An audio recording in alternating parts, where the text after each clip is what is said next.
Hey guys, Ron Musgraves here. We're on a property here today. I want to show you guys something here. I'm gonna have to turn my camera around physically to get this and show you guys this. What I'm gonna illustrate here to you today is that this has got this sidewalks, man. They got a nice little coating on them. Nice little coating. But here's the problem. Everywhere that there was a piece of gum removed, right there.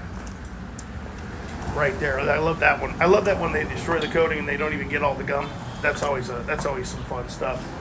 But you can see right here, guys, everywhere that there was a piece of gum that was taken up, we don't have any more coating. So we took the gum up and we took this nice little coating that they got here off of here, which is ridiculous. And this one also has mucked up windows, but I'm not even going to go over that today because mucking windows, man, it's just a technique that you have to start mastering to not do, and make sure that you don't do it. This one's really bad. Must have had several pieces of gum here because they popped it in about 7 or 8 places, and everywhere they try to take the gum up, they destroyed this nice little seal coat.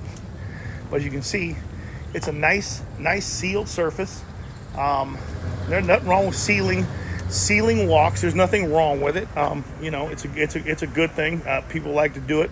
They like to make them look good. But then here's what happens: somebody that doesn't know what they're doing, and they're trying to remove gum, and probably with cold water, and they wind up blasting this up. Same here, where this is failing here, and this might be just the normal wear here.